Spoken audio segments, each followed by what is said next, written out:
So thanks for coming in. I'm just going to do a pre-exercise screening tool with you, get a little bit of information just so that when I write your program, I've got some background information. So what's your date of birth? 17th of the 9th, 75. Old fart. Okay, and has your doctor ever told you that you have a heart condition, or have you ever suffered a stroke? No. No? Not as yet. Oh God. Maybe it's on its way. Do you ever experience unexplained pains in your chest at rest or during physical activity? No. No. Have you ever felt faint or had spells of dizziness or exercise that's caused you to lose your balance? No. No. Have you ever had an asthma attack requiring immediate medical attention? Nope. Any time over the last 12 months? Nope. If you have diabetes type 1 or 2? No.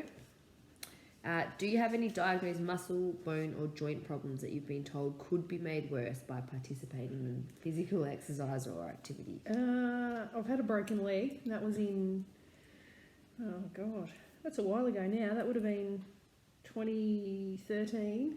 But it didn't have surgery until 2014. So that was a stress fracture of the tibia.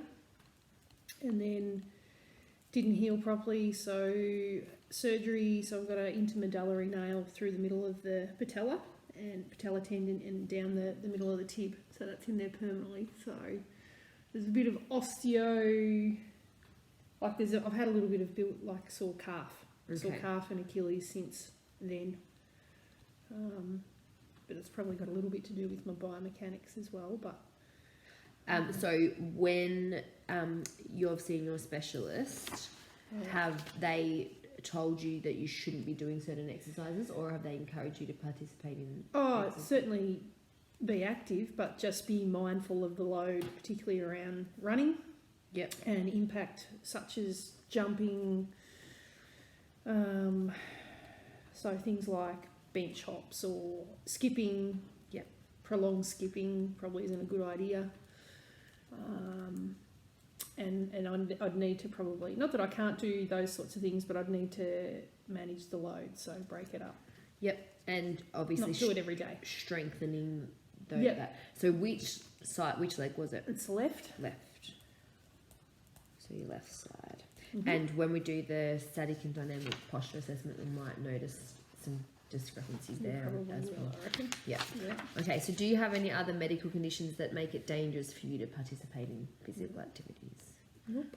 Nope. Okay, so because you've answered yes to one of the questions, we do need to have a chat to your GP or the allied health professional just to make sure that you're okay to participate in the program. So would you give me permission to contact your allied health, and who do you see for your so do you want to see a physio is that who or talk you to a see? physio? And a myotherapist I see regularly, so it'd be Marcus Emmett at Barwon Sports Physiotherapy in Highton, and Elise Azaputo, I think.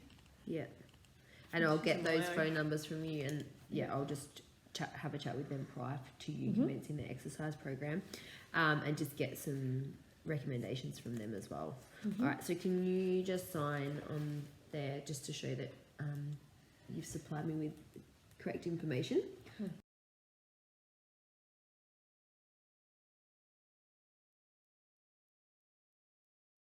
I'm just going to ask you a few other questions. This is a program design questionnaire. So this is so that when I'm designing your program, I've got a better idea of the style of exercise that you like, and so that we can design an appropriate program and what your specific goals are. So what are your expectations of the time that you'll spend with me as your personal trainer? It'd be good to increase my cardio and lose some fat. Okay, so that is an outcome for you. So from your exercise program, you would like to lose some fat. So lose some weight? Yes. Yep. So lose weight. And as far as spending time with me, what are your expectations of that? That you'll push me to achieve whatever goals we set. Okay. All right. So The single most important goal for you to achieve with this exercise program overall, is it so that you can lose weight? Is it so that you can build strength? Yeah, initially lose some weight, I think, and then get that core strength back. Okay. I don't think I've really lost the strength. It's more just I can't fit in as much. Like, I'm just not doing near as much cardio as what I used to. Okay. And in what time frame do you expect to achieve these goals? 12 weeks. 12 weeks? I'm realistic. Okay, and aside from your time at the gym, how much additional time each day would you be willing to engage in activity? So things like walks, using the stairs, Look, I'd be extra home I could exercise do an session, hour a day. I could. on top of a gym session. Yep. An extra Yep. hour. Yep. Where would you fit that in? I'd timetable it into my calendar, and if it's in my calendar, it happens usually. Okay, all right. So, are the aspects of your training completely up to you, or is there someone or something else that we have to take into consideration when we're scheduling these sessions? As far as scheduling sessions, do they have to be early morning? Is it nighttime? Is your work a huge Well, I've got factor? three early mornings, so work is busy. So I'm a school principal, so I've actually, to be honest with you, it'd be good to break up the mornings with maybe something on a Tuesday and a Thursday, and maybe a Saturday morning would be good for me. So that would give me 6 sessions a week. Yep. But I think that's if it's factored in and I can work around work. Yep. And my schedule, I reckon that's achievable. So if you know in advance and you pop it in your calendar, you can make all of the sessions. And it might be not necessarily a full hour. It might be a 45-minute something. Yep. Okay. So we're taking into consideration work, but that's the main thing that we have to worry about. It's achievable. If I plan for it, it'll happen. Yep. Okay. So if we're looking at your overall goal, I think we're just looking at weight loss at the moment. All right. So now we're just going to look at the type of exercise you enjoy, or the style that you like. So is it more important for you to continually be active and moving, or do you prefer to be stationary during your workouts? Oh, I like to be pretty active. Okay. So moving primarily, yep. Yeah. I enjoy that kind of Tabata-y, move from one thing to the next. Yep. And break it up with a bit of kind of cardio in between, or...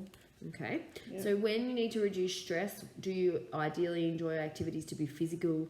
Do you like them to be kind of like more exciting and adventurous? Or do you like to be more relaxed, kind of stationary? What would you do? What type of thing what type of activities would you like to do? To reduce stress? Yes.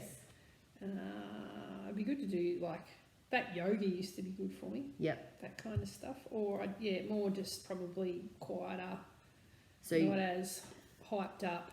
Okay, so more relaxed and practical. Yeah. Okay. Yeah.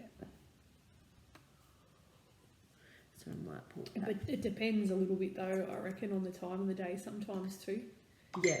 Okay, so I might put both for that one. So you kind of not stationary, but bit of both, physical and stationary, bit of movement. And depends on your. At the end of the week, mood. something a bit quieter and a bit more calming. But at the start of the week, rev it up a bit. Okay, so we'll go with both. Yeah. Do you enjoy exercise more when it involves a repetitive routine, or one that offers more variety?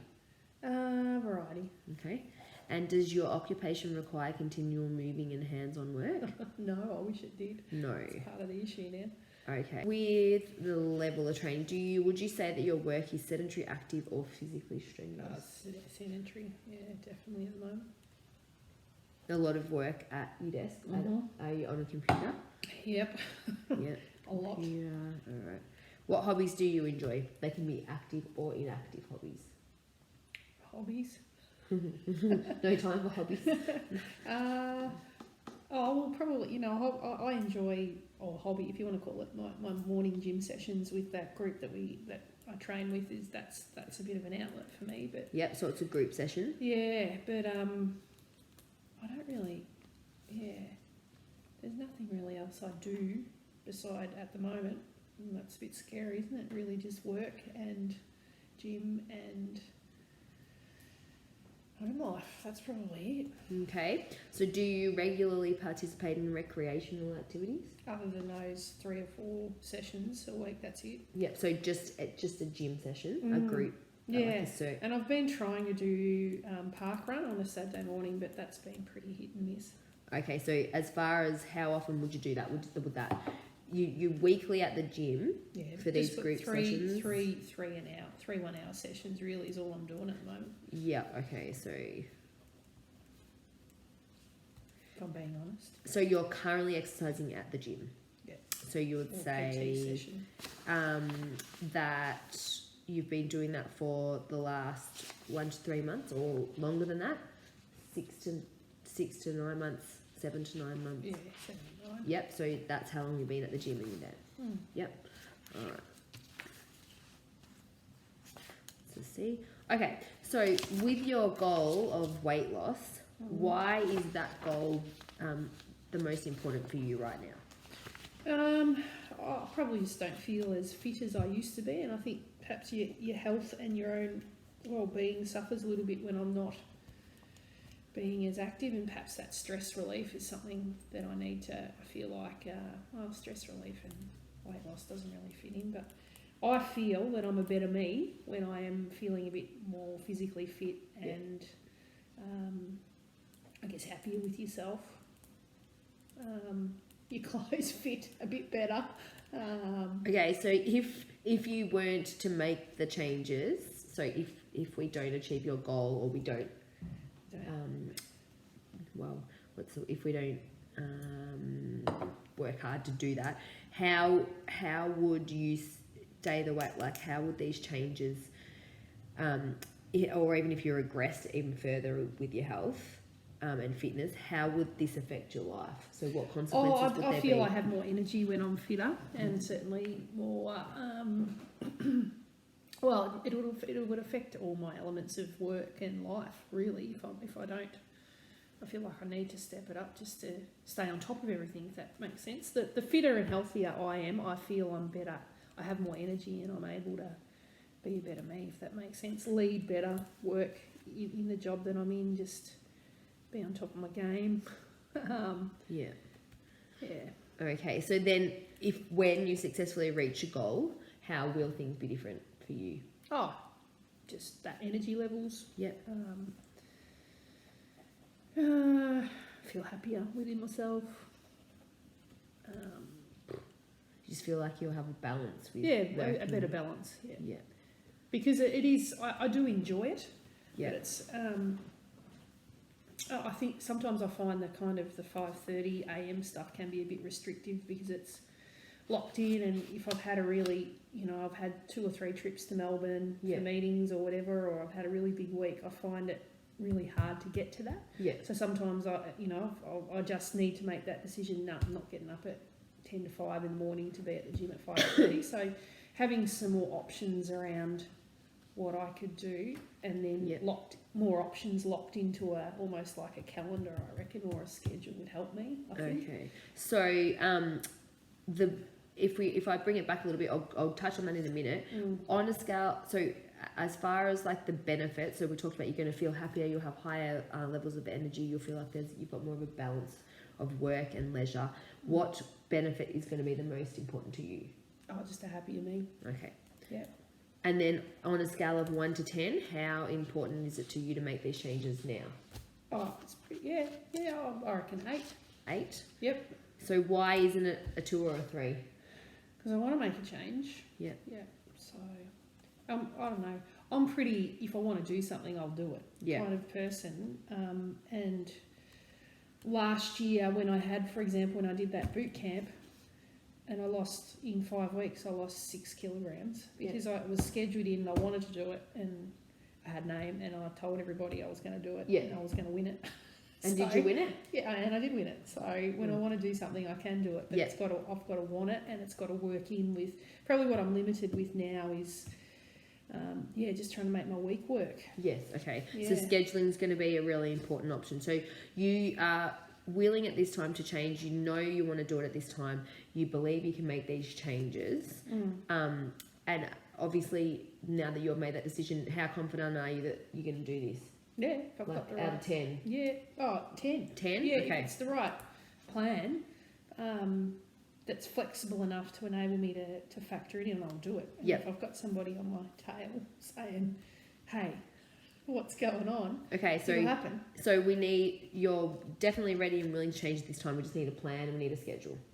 Okay, so as far as me helping you, in what ways do you think I can help you? I Apart from reckon the planning some flexibility around activities that I can do, and probably that accountability. Yep. I think is you may not be there all the time, but it might be around saying, a text or a, hey, where are you at with this, or have you done this, or that accountability stuff for me works, I reckon. Okay.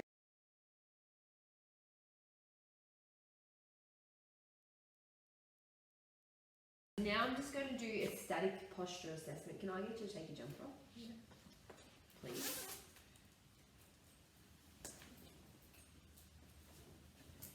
So I'm just going to do the anterior view first. I'll just get you to stand comfortably, feet kind of hip width distance apart, and just do this with your legs and roll your shoulders a bit so that you're fully relaxed. Yep. Okay. All right. So I'm just going to start by looking at your feet and ankle complex. So your right toe is slightly turned out, and I would say that it's slightly supinated, so it's rolling to the outwards a little bit. That's your right side. Left side, I feel like, so left side looks good to me. Nope. Okay, and then I'll look at your ankles a little bit and your knees as I go to the back, but just stand up straight for me. So is that your natural stance? Yeah, so your right toe is definitely pointed out, and then if we look at the way your knees are tracking over your toes, you can see that that's definitely pointing out, and this knee almost. Yeah, that's the one they went in through. Yeah. Okay, so now I'm just going to look at your hips as well. Yep. So can you put your fingers on your hip bones? Can I just do what you gotta do? Yeah.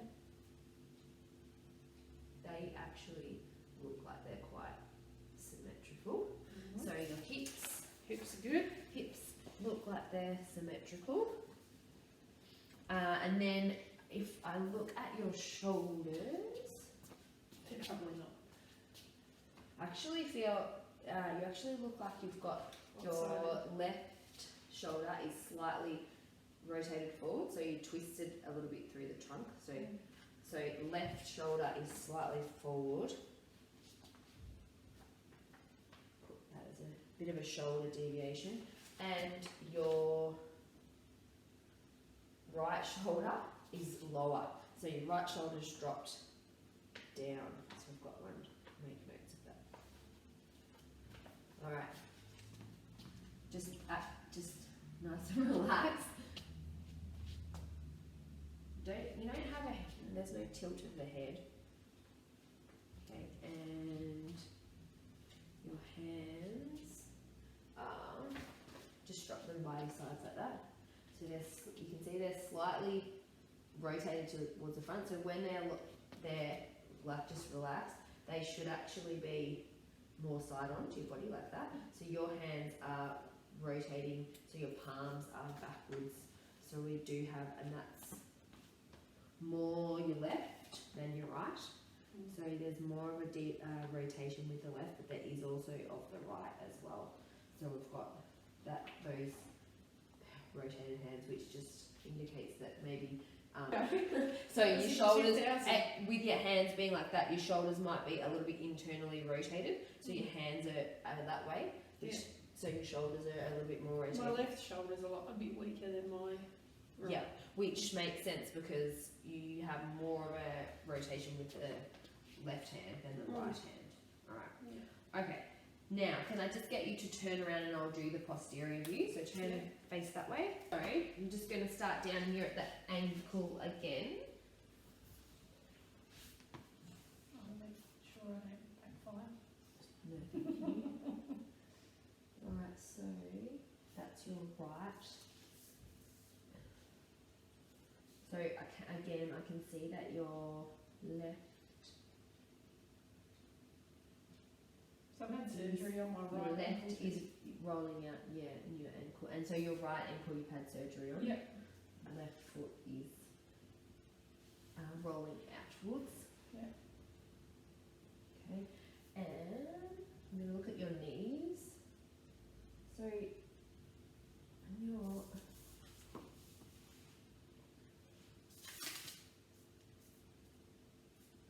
right.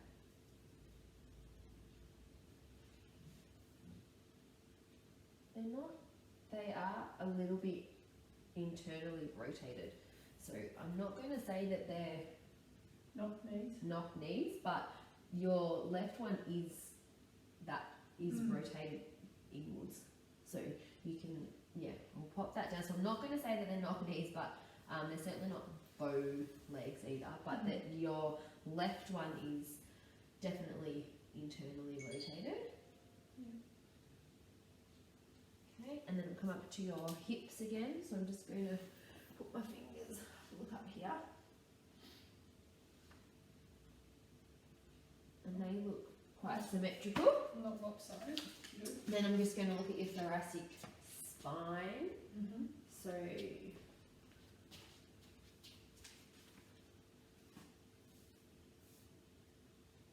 that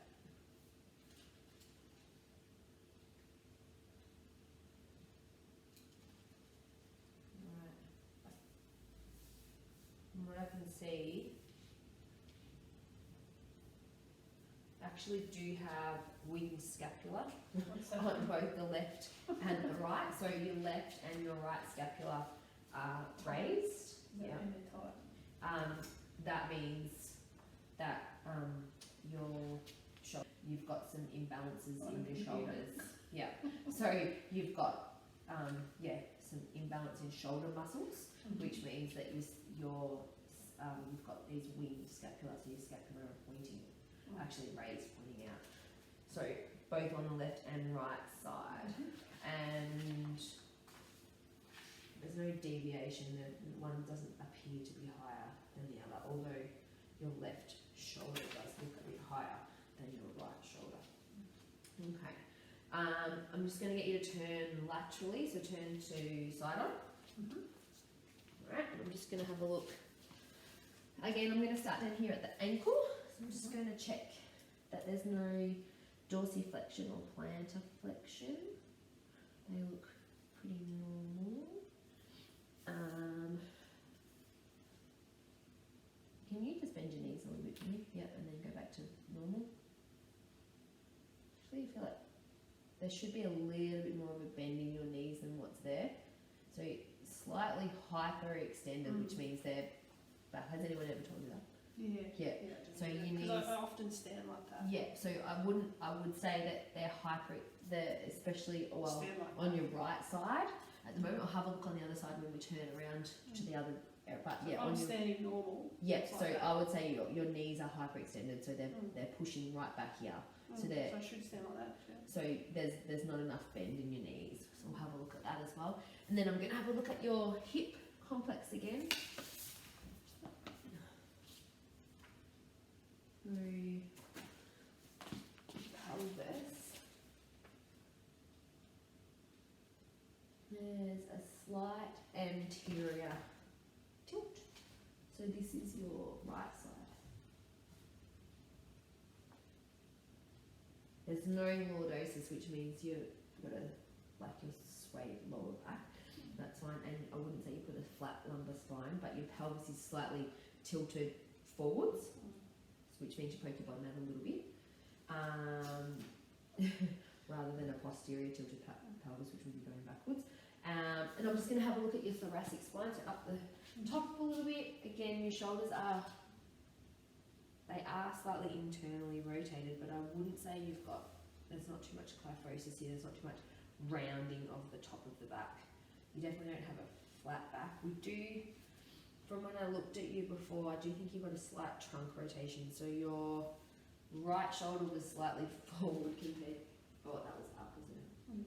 Your left, so you're slightly rotating to the right, yeah. So I would say you've got trunk rotation on your right side.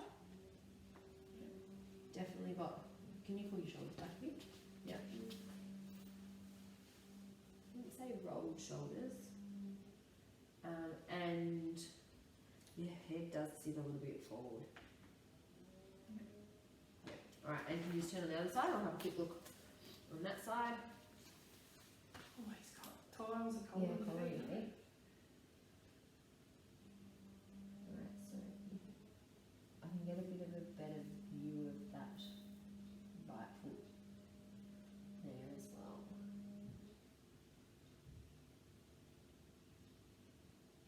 Alright, so there's not any plantar flexion or dorsiflexion. You can have a look again at your knee. So this knee is it's hyperextended there, but it's also internally rotated. So on your left side, I'm just going to pop that down. So here on the left side, it's also,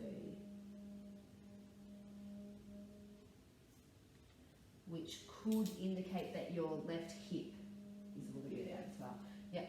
And if I have a look at the lower back, again, I wouldn't say there's any excessive lordosis. Look at that pelvis slightly anterior, tilted on your left side as well. And if I have a look up here, not really kyphotic, no flat back, and the trunk rotation is more to the right, so your trunk's not rotated to the left. And your shoulders aren't really rolled. So here we go. Okay. Alright.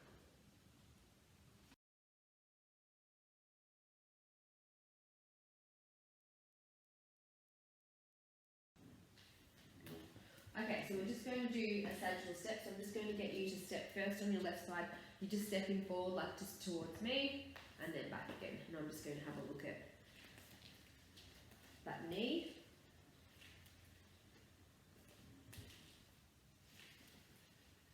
So I can see a little bit of a medial deviation of the knee on your left side. Not so much your hip, more your knee. Yep, that's it. Yep, keep going. Yep. And the stance foot. So your foot on your right side is the toe is pointing out. And the placing foot. Let's have a look at the pronation. Tight toe.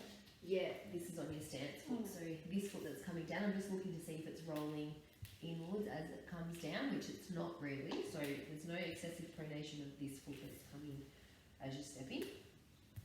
Alright, and I'm just going to look at you from the side, so keep going on that side for a minute.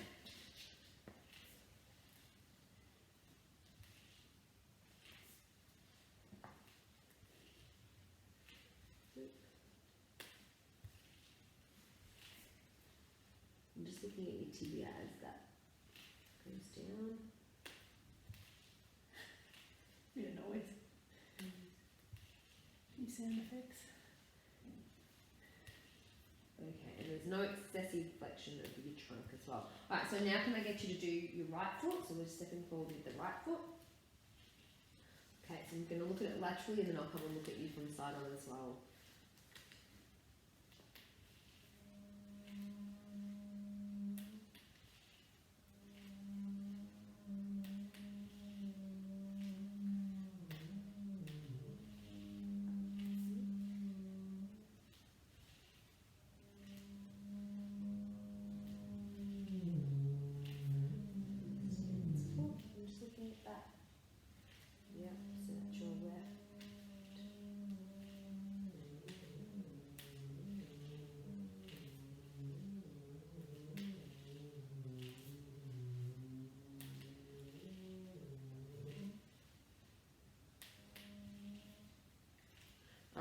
And I'll come around and look at the front.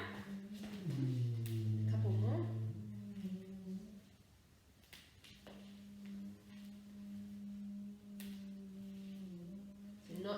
much of a medial deviation with your right as with your left. The hip looks pretty good.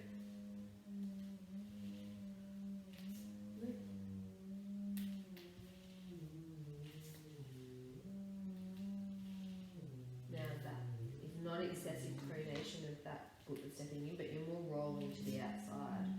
So, okay, thank you.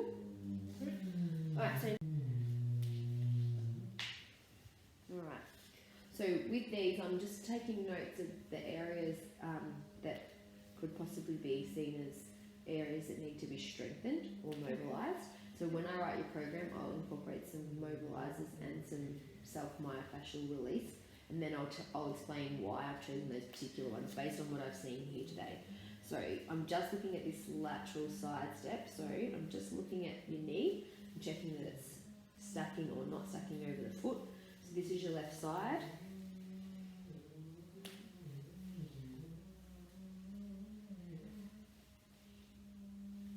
Looks like your hips are stacking over your foot. I'm just checking out your head. Okay.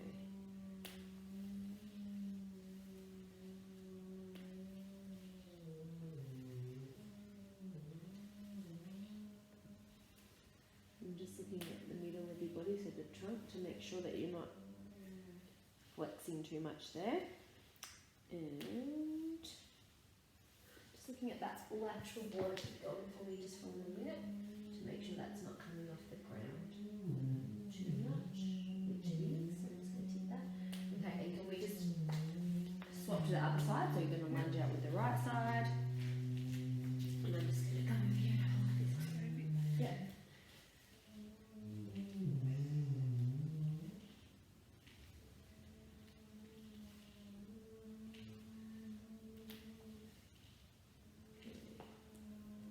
So your knee's not stacking as well over your foot this side. Hip seems to be stacking over your foot, and your head not so much. And we've got excessive flex, so your trunk's actually coming quite a fair way forward on this one, but not so much to the side. I'm just going to check that border of your foot as well. Yep, so that one seems okay. That's pretty. This foot seems to be flatter on the ground than your right foot was when you were doing the lateral step or the lunge to the other side. Okay, so your transverse step and reach. Yep. And can I get you to face this? Face me. Yep. So your transverse step. So you're coming. Yep. So back and reaching down with the same arm. So you're coming back and reaching down. You have to touch the ground, or? No, just reaching downwards. Yep, with the arm behind the leg. And I'm just going to have a look at, I'm going to be around the back just to check out. So you just, yep, perfect. So this is your right side. I'm just actually looking at your scapula here.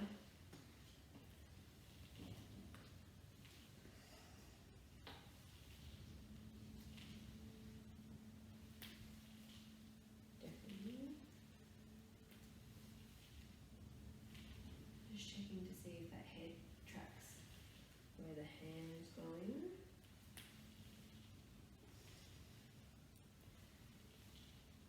Okay. Alright, and now can you come to the other side for me? And I'm just going to have a look at your left side.